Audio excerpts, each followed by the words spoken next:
ഇപ്പോൾ വിദ്യാഭ്യാസ മന്ത്രി വി ശിവൻകുട്ടിക്കെതിരെ അധിക്ഷേപ പരാമർശവുമായി പ്രതിപക്ഷ നേതാവ് വി ഡി സതീശൻ രംഗത്തെത്തിയിരിക്കുന്നു. മന്ത്രി ശിവൻകുട്ടി നിയമസഭയിൽ പറയാണ് സോണിയാഗാന്ധിയുടെ വീട് റെയ്ഡ് ചെയ്യണം, സ്വർണം അവിടെയുണ്ട്. ഇത്രയും വിവരദോഷികളെ ഉൾക്കൊള്ളിച്ചിട്ടുള്ള ഒരു മന്ത്രിസഭ ഈ കേരളത്തിന്റെ ചരിത്രത്തിലില്ല. ഇത്രയും വലിയ ഗതികെട്ടവൻ ഈ ലോകത്ത് വേറെ ആരെങ്കിലും ഉണ്ടാവും എന്റെ കർത്താവേ. നിർത്തിയങ്ങ് അവമാനിക്കുവാണെന്ന്.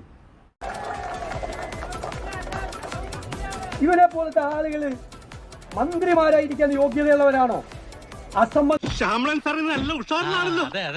എന്ന് പറയാൻ നിയമസഭയിൽ കയറിയെന്ന്. എന്നിട്ട് നിയമസഭയിൽ എങ്ങനെ പ്രവർത്തിക്കണം എന്ന് പ്രതിപക്ഷത്തിന് ക്ലാസ് എടുക്കുകയാണ്. ആര്? മറ്റേ അണ്ടർവെയർ പുറത്ത് കാണിച്ച് മുണ്ട് മടക്കി കൊത്തി ഡെസ്കിന്റെ മുമ്പിൽ കയറിയിരുന്ന് ഈ സാധനം മുഴുവൻ തല്ലി പൊളിച്ചെടുത്തതാണ്. നമുക്ക് ക്ലാസ് എടുക്കുകയാണ്. ഈ സത്യമാണെങ്കിലും എനിക്ക് അംഗീകരിച്ചു കൊടുക്കാൻ പറ്റുമോ? ക്ലാസ് എടുക്കുകയാണ് ഈ സണ്ണി വക്കീലിനും എനിക്കൊക്കെ തിരുവഞ്ചൂർ രാധാകൃഷ്ണനൊക്കെ എങ്ങനെ നിയമസഭയിൽ പ്രവർത്തിക്കണം. അതായത്